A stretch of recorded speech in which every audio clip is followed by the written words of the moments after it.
Hey everyone, welcome to the first tutorial of our new series. In this entire series, we guys will be building up a social media application. Now, if you don't know properly over what the social is, you can check the following playlist over which we have built the entire social media application, having the stories, stickers, group messaging, following the users, creating or uploading posts and all that stuff. Right, so in this video, I have taught everything that you should be requiring with the help of Firebase. But under our new series, we guys will be building everything of these features with the help of custom backend. Right. So first thing first, what I will be doing on my desktop, I will be creating a blank folder. So here I can go to my desktop and here I will be creating a new folder. Let's say a blank folder of the social itself. And let's cd into it. And let's open it under our VS Code itself. Right. So here we can see I have got an entire blank project. So first of all, let's open a terminal. Right, so let's move it to right side so it will be more precise and clear. So what I will be doing under my blank project, I will be creating two different folders. So here I will be creating a folder for my backend of my entire social and also one more folder for the front end, right, that we are going to be building up with Flutter. So once I got everything under my backend folder, it will be containing the backend side of thing, that is the authentication, database, rendering the uploaded images from the cloud storage and all that stuff. And under my front-end folder, it will be containing an entire project for our visual representation of our The Social. Right. So first of all, under the initial videos of this series, we guys will be building up our backend. So first thing first, I can move under my backend folder. Right. So under my backend folder, we guys will be using Node.js. Right. And to get started with Node.js, you need to initialize here a new file known as package.json. Also, if you guys are new to Node.js, I recommend you to watch the following series. If I go back, I recommend you to watch the following series of, hold a minute, okay, this one of Flutter, Node.js and Express and MongoDB, right? In this playlist, I have explained what Node.js is, what Express.js is, and how to use Heroku deployment and all that stuff.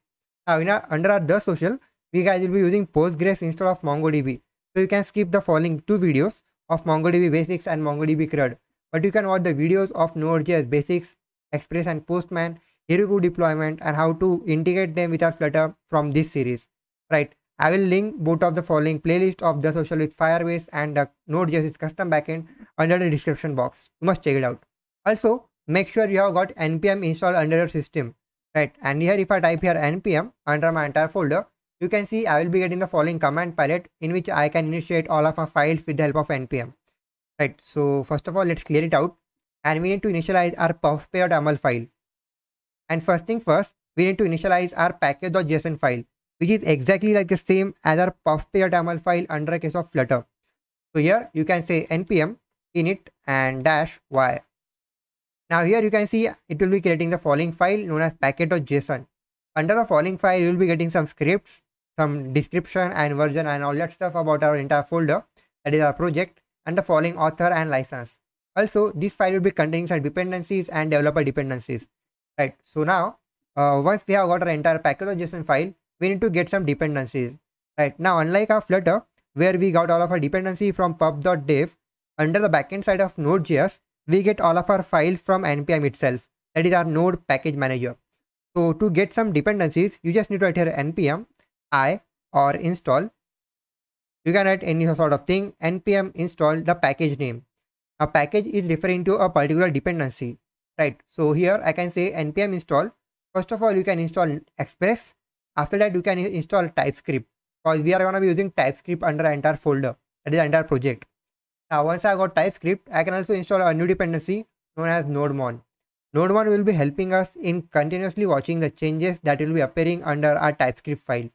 Right, so here you can see I got Express, TypeScript and NodeMon.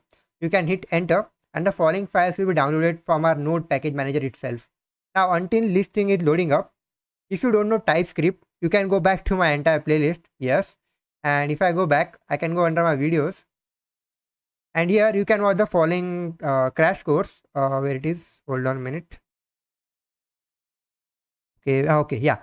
So you can watch the following TypeScript tutorial, which is a crash course that will be teaching you everything that you will be requiring under our entire backend side of thing with Node.js.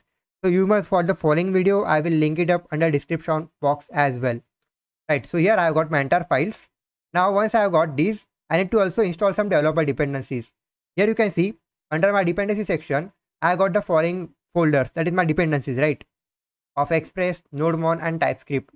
I also require some developer dependency, and to get them, I can write npm install esnode first of all, and also @types/node, and also one more for @types/express.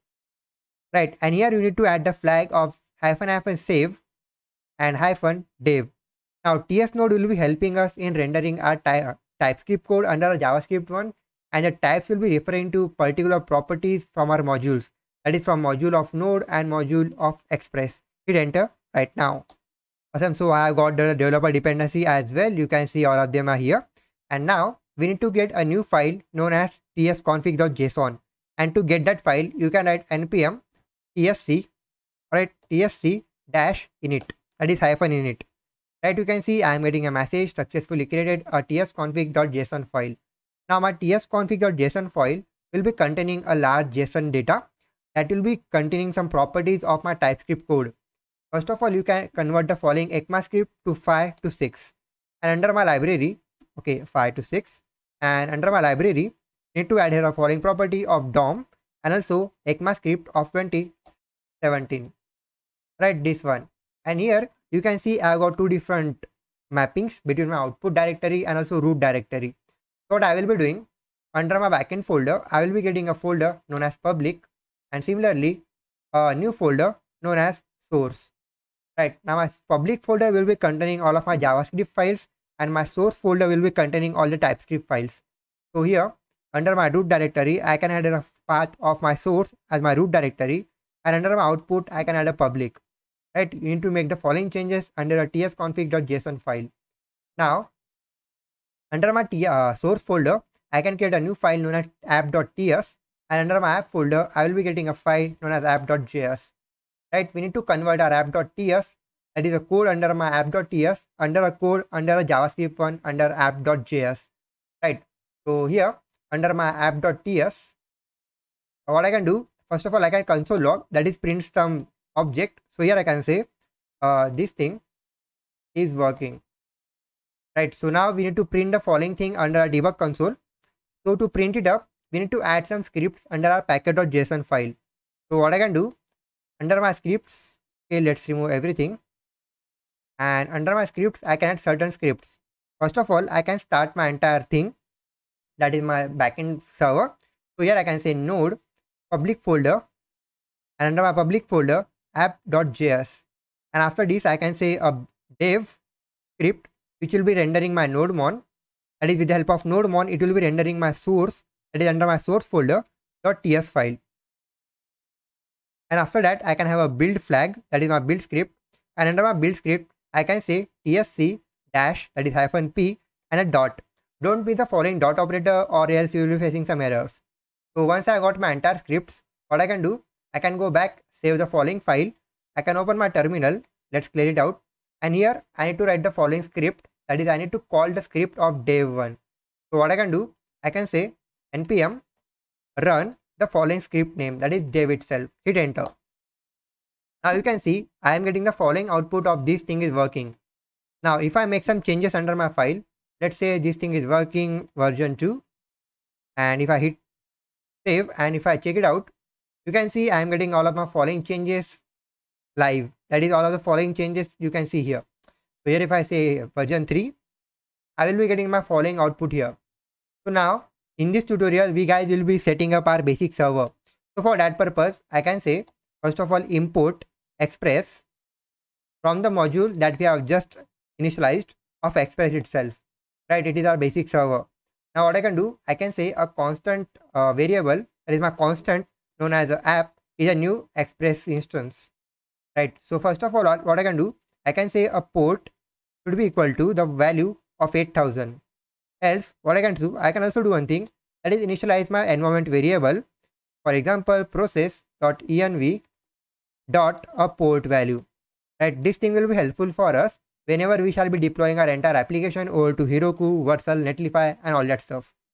Right, so what I can do, first of all I can add a property of app.set, I need to set my value of port to the following variable that we have just declared of port.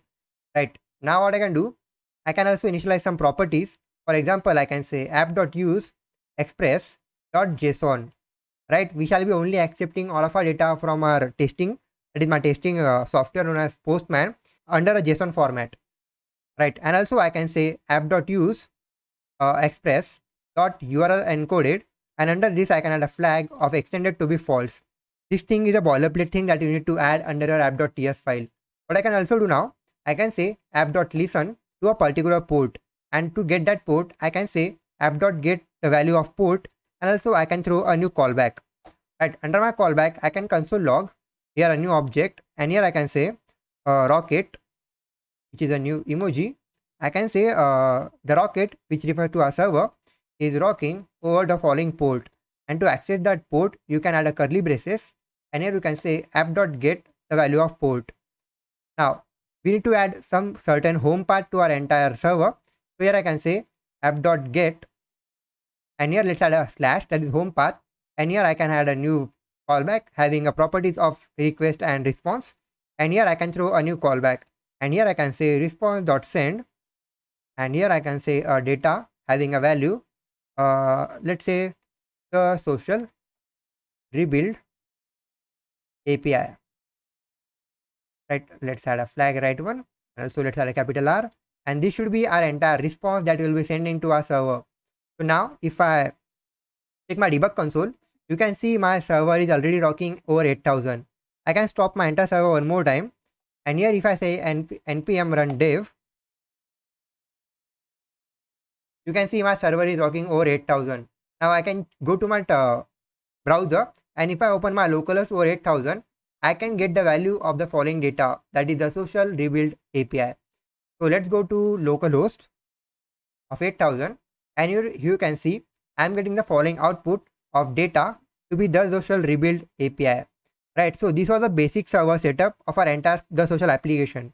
So I hope you have understood how to set up your basic server along with the basic dependencies, and I will see you in the next one where we shall be building up the authentication system for the social.